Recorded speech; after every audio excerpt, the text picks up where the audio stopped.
रूप से मिलनी चाहिए। क्योंकि एक बार को आप सोचिए, आखिर उस बच्चे की गलती क्या होती है जो एक गरीब घर में पैदा होता है और उसको बेहतर शिक्षा से वंचित होना पड़ता है। शिक्षा के सामने एक पैसे की दीवार खड़ी है, जो जितनी ऊंची दीवार लांघ सकता है, जो जितना अधिक पैसा शिक्षा पे खर्च कर सकता है, वो उतनी बेहतर शिक्षा पा सकता है। लेकिन अगर एक देश एक है, लोकतांत्रिक देश है, तो शिक्षा भी सबको एक समान रूप से तो मिलनी ही चाहिए।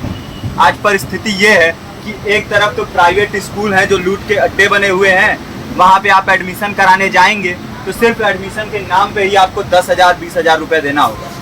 और कमीशन खोरी का ऐसा धंधा है कि कॉपी, किताब, टाई, बेल्ट, ड्रेस, जूता कहाँ से खरीदना है ये आप नहीं तय करेंगे वो प्राइवेट स्कूल वाले। यानी आम लोगों की मेहनत की आखिरी कौड़ी उनके जेब से वसूल लेना चाहते हैं।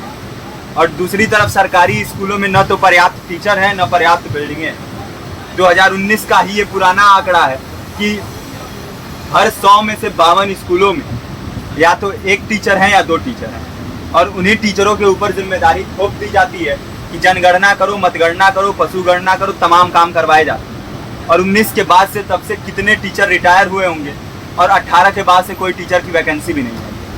आप खुद भी सोच सकते हैं ये परिस्थिति और कितनी बिगड़ी हो। इसीलिए हम लोग ये मांग उठा रहे हैं, चाहे कोई राष्ट्रपति का बच्चा हो या किसी मजदूर का, सबको शिक्षा एक समान मिलनी चाहिए और निःशुल्क रूप से मिलनी चाहिए। प्रेमचंद ने अपने दौर में भी कहा था कि एक सभ्य समाज में ऊंची से ऊंची तालीम मुफ्त होनी चाहिए और इसका पूरा खर्च गवर्नमेंट को उठाना चाहिए, क्योंकि हमारे देश को फौज से ज़्यादा आवश्यकता तालीम की है। और शिक्षा से जुड़ता हुआ ही दूसरा मुद्दा हम लोग उठा रहे हैं। दूसरा मुद्दा है रोजगार का। रोजगार की परिस्थिति ये है कि आज सरकारी सेक्टर हो या प्राइवेट, सब कुछ ठेका संविदा के हवाले किया जा रहा है। परमानेंट नौकरियां लगातार घटाई जा रही हैं। इसी रेलवे में 1995 के आसपास लगभग 18.5 लाख कर्मचारी काम करते थे, लेकिन आज उनकी संख्या 12 लाख थी। आप खुद भी सोच सकते हैं कितने बड़े पैमाने पे परमानेंट पदों को घटाया जा रहा है। और आज आलम ये है, एक तरफ लाखों पद खाली पड़े हैं, फिर भी कोई वैकेंसी नहीं निकलती। जो वैकेंसियां निकलती हैं उनमें भ्रष्टाचार होता है, पेपर लीक हो जाते हैं। RO, UP police, BPSC, SSC, CGL, ऐसे तमाम पेपर लीक हो चुके हैं, आप लोग भी जानते ही। अभी नीट की धांधली में ये पता चला कि एक एक पेपर 30 लाख से 50-50 लाख रुपए में बेचा गया। हम और आप तो ये पैसा नहीं दे सकते। पूरी की पूरी कारस्तानी सरकार, प्रशासन, शिक्षा माफियाओं की होती है। और भुगतता कौन है? आम घरों के लोग, जो लोग सालों साल तैयारी करते हैं, दिन भर में 10-10 घंटे, 12-12 घंटे पढ़ते हैं। और इतनी कड़ी मेहनत के बाद, सालों साल की मेहनत के बाद उनके हाथ लगती है तो सिर्फ हताशा, निराशा, अवसाद।